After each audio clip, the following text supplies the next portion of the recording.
Bom dia, boa tarde, boa noite, dependendo da hora que você está vendo esse vídeo. Hoje eu vou falar um pouquinho sobre sequência de instruções no R.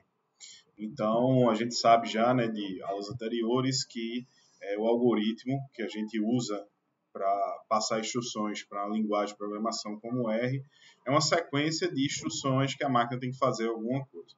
O que dificulta um pouquinho é que, na maneira tradicional como a máquina interpreta, a gente tem que organizar as coisas como se fosse uma linguagem matemática. Então, vai ficando no centro, dentro do parênteses, a primeira operação, aí depois a segunda, a terceira, a quarta, e aí vai ficando uma lógica diferente da nossa lógica de linguagem natural. A gente escreve da esquerda para a direita, né? A gente vai fazendo uma sequência de coisas, normalmente nesse sentido. Então, hoje eu vou falar um pouquinho sobre isso, sobre sequências e sobre como usar o operador pipe no R. Então, quem é usuário aí mais intermediário avançado já conhece, que permite que a gente escreva essas instruções nesse nosso algoritmo de uma maneira mais natural para a gente, ok? Então, eu vou mostrar aqui 4 formas de fazer a mesma coisa. Com criação de objetos, então passando uma operação para o R, uma instrução, e guardando o resultado no objeto até chegar no final, usando funções aninhadas, que esse é o método que eu disse que é o mais assim normal para a máquina, mas é menos natural para a gente, no qual a gente vai passando no centro até do centro para fora as funções. Então, aqui está no centro é a primeira a ser executada, aqui está no meio a segunda, e aqui está no final é a última, que vai gerar justamente o resultado que a gente quer. E usando o pipe, que é esse operadorzinho aqui, que a gente consegue com ele escrever de uma forma mais natural. Então, a gente consegue escrever uma sequência de instruções da esquerda para a direita, da maneira que a gente normalmente escreve, ok? Então, para começar tudo, vamos carregar aqui os pacotes que a gente vai utilizar, né? O CorePlot e o Tidyverse. Eu estou usando aqui a forma de carregar através do pacote Pacman, o Pload, porque ele simplifica a nossa vida, tá? Então, se você já viu o vídeo anterior, ele permite que a gente carregue vários pacotes e se o pacote não estiver instalado, ele instala. Okay? Então, o que a gente vai fazer aqui é criar o gráfico de correlação da base de dados Iris. Para fazer isso, a gente precisa tirar as colunas que não são numéricas. Então, a gente vai ver esse procedimento de 4 formas diferentes. A primeira é criando objetos. Então, quando a gente cria objetos, a gente tem que ir objeto por objeto até chegar no resultado final.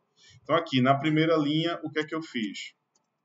Retirar a coluna espécies, né? Porque ela é uma coluna fator, ok?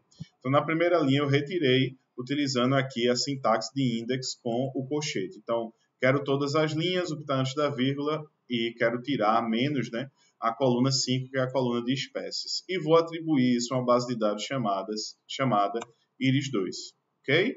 Então, só para vocês verem, iris2 não tem espécies, beleza? Agora eu vou calcular as correlações dessa nova base de dados e vou salvar isso no novo objeto chamado iris_core. Então eu vou pegar e aplicar core, que é a função de correlação, na minha nova base de dados. Lembrando que a função, né, eu chamo e eu coloco aqui dentro o objeto sobre o qual eu vou executar a função. E através desse símbolo de atribuição eu vou guardar tudo no novo objeto chamado iris_core. Ok? Finalmente eu uso o CorePlot para criar o gráfico que eu quero. Aqui eu vou usar o método círculo para a correlação ficar em bolinhas, né, em círculos. Em que base de dados? Na base de dados iris_core, ok? Então cheguei aqui embaixo, vocês podem ver o resultado que eu queria e fui passo por passo organizando em objetos, ok? Qual é a vantagem disso? É que o objeto ele já vai ter guardado aqui o conteúdo da minha instrução, o conteúdo da função, e eu posso recuperar isso no futuro. Qual é o lado negativo? É que eu vou gastando memória, né? Eu vou criando vários objetos para fazer esse cálculo, que muitas vezes é simples. Então, é uma escolha de vocês aí, o entendimento de quando vocês vão transformar a saída de uma função, né? O conteúdo da instrução que você deu em um objeto e quando não. Vamos dizer, a regra de ouro, assim, seria transforme em objeto se você for usar depois. Se você não for usar depois, não transforma. Agora eu vou mostrar para vocês utilizando a lógica de funções aninhadas, ou seja, a gente não vai guardar em objeto, a gente vai escrever uma sequência, só que qual é a questão aqui? É que a primeira coisa que a gente vai fazer, ela vai estar no centro, como se fosse uma função matemática, né? Eu vou calculando parênteses, depois o colchete, depois a chave e por aí vai. Então, a primeira instrução que eu dei, que é retirar a coluna, 5 espécies, ela vai estar no centro. Aí depois vai vir a segunda instrução, que é fazer a correlação, igual aqui em cima, tá? E por fim vai vir a última instrução, que é o core plot. Só para diferenciar um pouco a plotagem, eu vou colocar aqui o método quadrado para sair a correlação como os quadradinhos. Então tá aqui, a gente chegou no mesmo resultado usando funções aninhadas. Agora eu vou usar o pipe, que eu vou chamar de antigo, que é essa instrução aqui, né? Essa marcação aqui, que é o pipe do Tidyverse. Então o Tidyverse ele traz uma série de estrutura assim, para a linguagem R, e a mais, vamos dizer assim, legal delas, a mais básica, é o pipe. Então, com o pipe, eu consigo escrever a minha sequência de instruções de uma maneira mais natural, mais próxima de como a gente fala e escreve, que é, com a base de dados Iris, eu vou selecionar todas as colunas menos espécie. Então, veja que inicialmente eu usei aqui o R básico, né? A indexação para tirar a coluna 5, e aqui eu estou usando uma função do Tidyverse, mais especificamente do dplyr, para tirar a coluna 5, mas a lógica é a mesma. Então, com a base de dados Iris, eu vou tirar a coluna espécie, fazer a correlação e fazer o core plot. Perceba que a gente vai chegar no mesmo resultado. Qual é a vantagem disso em relação à função aninhada?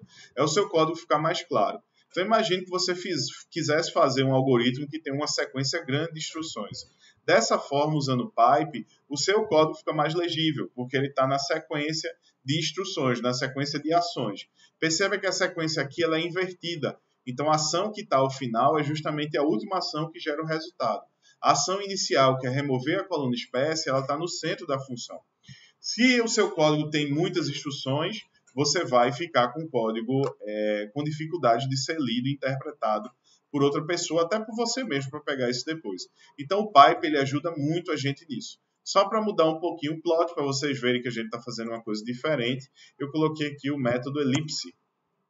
Então, sai essas ogivazinhas, essas elipses aqui. Bem, antigamente a gente só tinha o pipe do Tidyverse, ok? Hoje a gente tem um pipe novo. Nas últimas versões do R foi criado um pipe no BaseR, né, na linguagem básica aí do R, já como ela vem. Inclusive é um pipe que ele é mais simples da gente fazer, porque ele é essa barra vertical com maior que. Então ele tem aí um caractere a menos, ok? Ele funciona exatamente da mesma forma. Então eu vou repetir aqui o código da linha 14, nessa instrução da linha 14, e vocês vão ver só trocando o pipe do Tidyverse para o pipe do BaseR, e vou mudar o método aqui shade só para vocês verem o gráfico um pouquinho diferente, mas vocês vão ver que a operação ela vai ser a mesma, ok? Então vejam aqui é a mesma coisa, a instrução que está na linha 14 da 17 é a mesma coisa, eu só fiz trocar o pipe do Tidyverse para o pipe do BaseR, ok?